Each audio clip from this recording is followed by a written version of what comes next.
travailles régulièrement dans ton club, au dojang ou au dojo, et tu te demandes si c'est suffisant pour progresser, et est-ce que parfois ce ne serait pas intéressant peut-être de sortir de ta zone de confort? Eh bien, si, c'est important, et aujourd'hui je vais te donner 3 raisons qui vont t'expliquer pourquoi c'est important. Ces 3 raisons ne sont pas les seules et uniques raisons, mais ce sont 3 raisons très importantes que j'illustre ici avec mon stage organisé, le Mudo Camp, qui est un stage en pleine nature. La première raison, c'est pour travailler ses appuis. Comme on peut le voir derrière moi, je suis en train de faire travailler les stagiaires à la corde et je les ai volontairement mis, non pas sur le chemin qui est bien dur, mais dans l'herbe, là où il y a plein de bosses et où la terre est complètement irrégulière, parce que ça va donner un travail intéressant en termes de stabilité. Bien sûr que si on fait ça sur du plat, c'est très facile, mais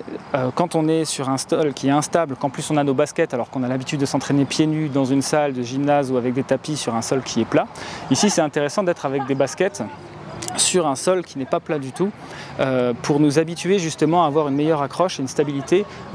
une recherche de stabilité plus grande. La deuxième raison, c'est pour analyser son environnement. Comme on le voit ici en pleine forêt, le sol, des fois il descend, des fois il monte, des fois il y a des trous, des fois il y a des souches d'arbres, des fois il y a des arbres, des branches, il y a beaucoup d'obstacles. Et en fait c'est intéressant de travailler sur un sol comme celui-ci parce que là on est en train de faire juste un travail d'apprentissage et de révision de clés, mais déjà dans le placement on est obligé de faire attention à où on va mettre nos pieds, comment on va faire nos déplacements, vers où on va aller, parce qu'il y a des choses autour de nous et c'est intéressant d'en prendre conscience. Quand on va plus loin et qu'on s'oriente par exemple vers un travail de self-défense, c'est la même chose. Des fois dans la rue, en fait, il y a des obstacles, il y a des abris de bus, il y a des murs, il y a des cul-de-sac, il y a d'autres personnes, ou alors on est dans un espace étroit. Eh bien ici c'est la même chose, on va travailler en fait tous ces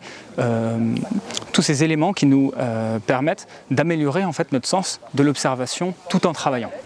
La troisième raison, c'est aussi de vérifier si nos techniques fonctionnent dans un autre cadre que celui du club. Ici, d'une part, quand on est en stage, on travaille avec des partenaires qui sont différents, qui viennent peut-être pas du même club que nous, qui ont des gabarits différents, qui ont un passé différent et donc une pratique différente avec d'autres approches. Donc c'est intéressant de voir si nos techniques fonctionnent avec ces types de profils également. En plus de ça, comme on est dans un autre environnement, ça nous permet de savoir avec les autres astuces que j'ai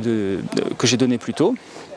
qui vont concerner la stabilité et notre environnement, ici de savoir si dans un autre contexte, nos techniques, on arrive à les faire et si on n'arrive pas à les faire, est-ce qu'on arrive à les adapter pour conserver le principe profond des techniques,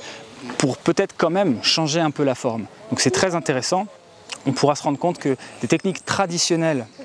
vraiment très scolaires comme celle-ci, comme on peut le voir derrière moi peut-être, on va l'appliquer peut-être d'une manière légèrement différente, mais on va conserver tous les principes. C'est-à-dire que même si je modifie la forme, je vais garder tous les principes profonds.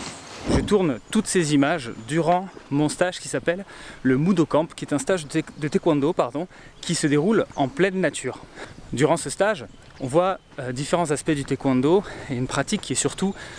traditionnelle et un petit peu variée. Si vous vous intéressez au taekwondo et que vous souhaitez découvrir une approche peut-être un petit peu plus différente, où on va parler de principes et d'application des principes, de relâchement, dans différents contextes autres que la compétition, eh bien n'hésitez pas, je suis tout à fait joignable pour donner des stages partout dans vos clubs, en France ou ailleurs.